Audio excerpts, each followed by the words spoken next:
So before I get to the topic at hand, I wanted to talk a little bit about Call of Duty Ghosts. Ask a typical Call of Duty player what the worst game is to date, and the general consensus seems to be Ghosts. Not in my opinion, of course. I actually love that game. It's one of my favorite games still to this day. Of course, it doesn't take much to please me though. I've enjoyed every Call of Duty game I've ever played. Sure, there's things about each game that can thoroughly annoy me, but I've played every game I've bought all the way to the end of its life cycle. Anyway, so in Ghosts, there was something called field orders. They appeared as a blue suitcase that was dropped from the first death of each match. And once picked up, the player was given a random challenge. If the player failed to complete the order and died with the case, it was dropped and another person could pick it up. Once the order was completed, the player then had to call in a care package, which would contain a random kill streak. Some of these were map specific, such as the chem strike on Strike Zone, or in other words, a nuke. Other times, they were merely normal kill streaks, like a sentry gun. There was a huge misconception about these field orders. Again, if you ask the casual Call of Duty player what they thought of field orders, they'll likely reply with, ridiculous, nothing but an easy nuke, take it out of the game. The fact of the matter is, one map provided this quote-unquote easy nuke. One map, out of how many? There were 14 stock maps, 15 if you had the pre-order bonus, and 31 altogether with all the DLCs included and the pre-order bonus. One map out of 31 offered a chance to get a chem strike. As I mentioned earlier, it's not even a guaranteed thing either. No map-specific field order bonus was guaranteed. Sure, you had higher odds of getting it, but it wasn't 100% every time. Not only this, only one person could get the chem strike per match. And at most, you could get 6 kills from it in a non-ground war game.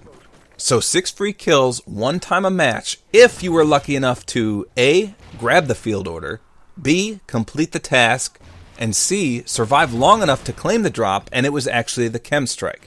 It just baffles me when people bring this up as a negative aspect about the game. Now with all that said, yes, it could be pretty cheap. And I just so happened to record such a scenario of this in action. So I picked up a field order and it was to get a kill with my secondary weapon. Unfortunately, I died immediately upon completing the challenge. So I respawn and I call in the care package, but then I die again. So already this has cost me 2 deaths. Luckily, I make my way back over to where it drops, and lo and behold, it's a chem strike. As soon as I pick it up though, I instantly get killed again. Now here's where things get hairy. If you listen closely, you can hear the announcer mention that the enemy has earned a maniac. This was a higher up kill streak at 10 kills, which was quite powerful. It's at this point I decided to troll the piss out of this guy. I watched my minimap closely and saw the maniac suit drop right next to where I was. The next thing I know, he's blazing on my minimap at crackhead pro speed and he takes out my teammate. So I call in the chem strike, turn around, tickle his pickle with a few love taps from my pistol just to show him who's the dominant one in the relationship, and then I whip out my riot shield. He storms at me with the rage of 10,000 newbie boobies and tries to knife me before the nuke drops. But it clashes against my shield and he bites the dust. A 10 streak destroyed effortlessly by the chem strike. Cheaty? Yes. Amusing? Definitely. So as you can see, it's still possible to enjoy older Call of Duty games. The discussion I wanted to have in this video is just that. With Call of Duty Remastered coming out, everyone seems hyped to play it, as if it'll be just as good as when they first played it years ago. But will it really?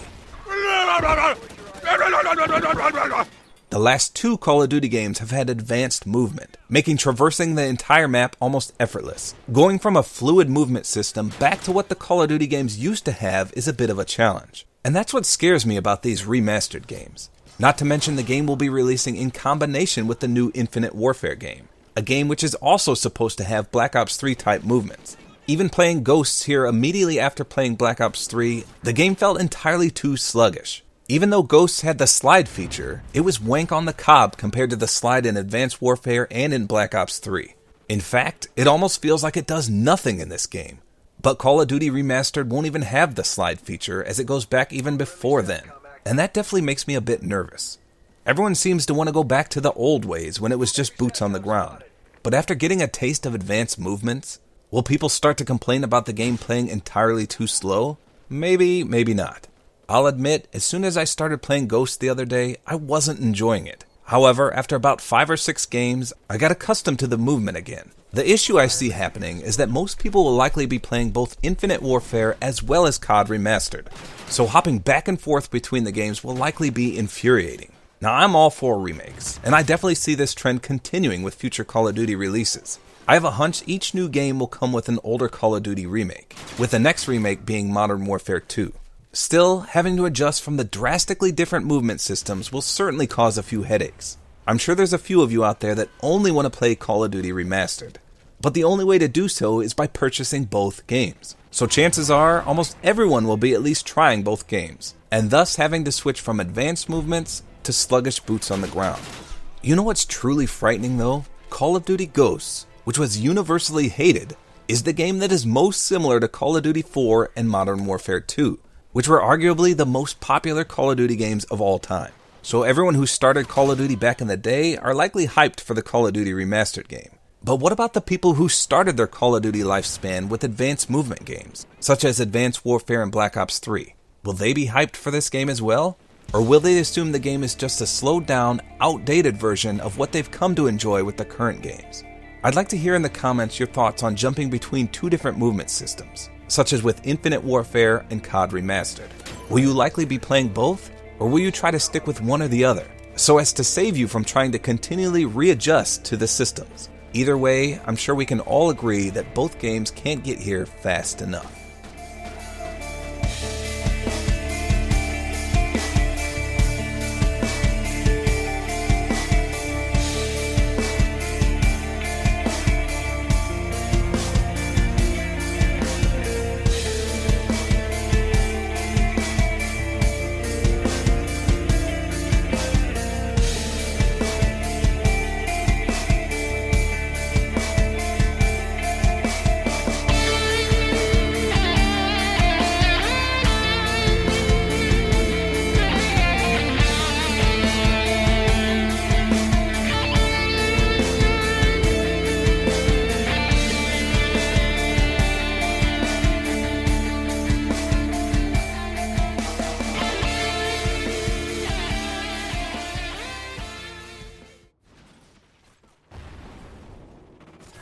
Oh, you stupid son of a bitch. Making me waste my maniac streak. I just called this in and now you're dropping a chem strike? Well, I'm gonna knife your dick off before I die. What? The riot shield? Oh no! Waka waka, mother trucker.